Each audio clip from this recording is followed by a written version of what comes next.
TCFC.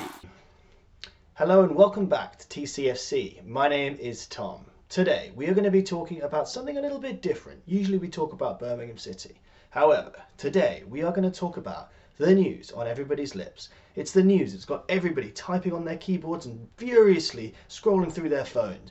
It's got Gary Neville talking, it's got Rio Ferdinand talking, it's got every newspaper in every country in Europe talking. I am, of course, referring to the creation of the European Super League, of which 12 of the biggest European teams have already agreed to join. Now, while this has already been discussed at length on social media, on the news, and pretty much everywhere, this video just seeks to very quickly sum up what this league is all about and how it's going to affect not just teams in the Premier League, but teams in the Championship and the lower leagues as well, because believe me, there will be an impact for everyone if this comes to pass. So what is the format of this league? It'll be a 20-team competition, 2 groups of 10, a group stage followed by a knockout stage. It is proposed that this competition will exist alongside the domestic competitions, and although there has been no mention of the Champions League, I think we can be fairly sure that the teams that are in this Super League will not be competing in the Champions League. In terms of the members, it's been proposed that there will be 15 founder members, i.e. they will not be able to get relegated, and 5 more spaces will be allocated to teams that can play their way in. So there may be some kind of relegation and promotion, but that is as of yet not specified. So why is it that the elite teams of Europe are looking to break away from the established Champions League setup that we already have? In short, the answer is greed and money. But let's go into a little bit more detail with the reasons. Now, before you look at the why, it's important to look at the who. And by that I mean, let's have a look at the 12 teams that have already agreed to do this. So you've got 12 teams from 3 different countries. From the UK, you've got Chelsea, Man City, Man United, Arsenal, Liverpool and Spurs. Interesting fact, 5 out of 6 of these teams are owned by a company or person outside of Europe. So obviously isn't that concerned about the interests of European football overall. From Italy you have AC Milan, Inter Milan and Juventus. 2 out of 3 of those are owned by non-Europeans again. And then we go on to Spain, where you have Atletico Madrid, Real Madrid and Barcelona. Now in Spain it's completely different from the other 2 countries because actually all of those teams are locally owned or owned by fans. Conspicuous by their absence are Bayern Munich and Paris Saint-Germain. It seems that the Germans and French have remained loyal to the existing system. However, you can be absolutely sure that this Super League wanted to include them. In fact, they said they wanted 15 teams to be the founder members, and I'd be absolutely shocked if Bayern and PSG aren't meant to make up the 14, leaving just 1 more to come. Don't know who that's going to be yet. So why do these teams want to leave the existing Champions League setup? Well, for the last 20 years or more, the 12 teams mentioned have absolutely dominated the Champions League, with only Bayern Munich really putting any dent in that.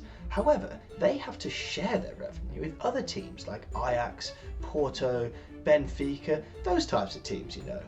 Now, these clubs and their mega-rich owners don't like letting other people have a little piece of their pie. After all, most of the people watch their games and they generate most of the money. So why should they share? Why should they share their precious money?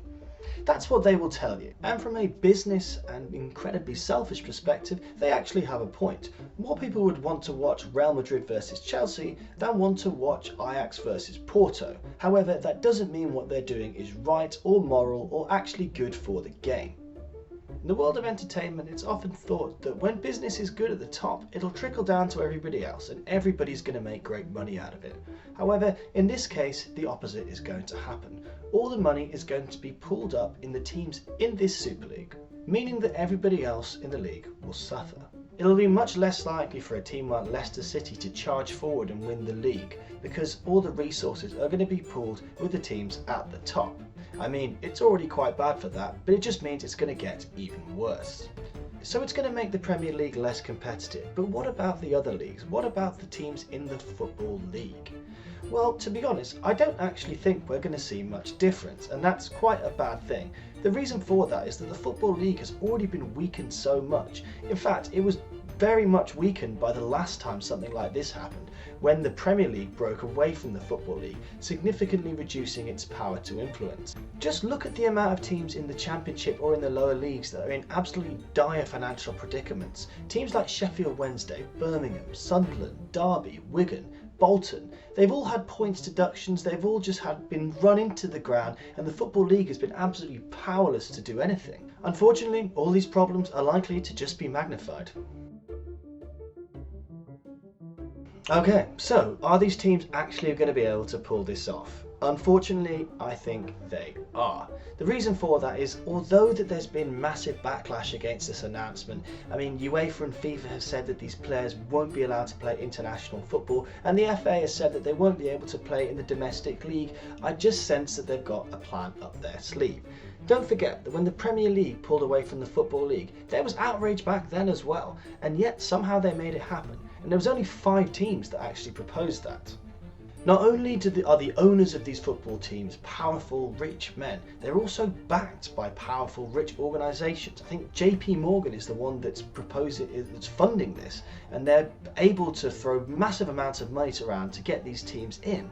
There's a very American flavour to this, I think, with 3 out of 6 of the English teams involved having American owners, and the fact that it's funded by an American investment company makes me think that this is going to be a very Americanized league. For example, although that teams will be playing at their own grounds, they have also been stated they will sometimes play on neutral venues. I wonder where that's going to be. It sounds oddly reminiscent of Super Bowl crossovers. An American football team will play their sport at Wembley Stadium or other European grounds. In conclusion, we might be able to stop it this season. However, I think this is something that has been coming for a long time, and the most powerful people in football are at the top. We're talking gambling, we're talking TV, all the people who would absolutely love this. It's right up their street.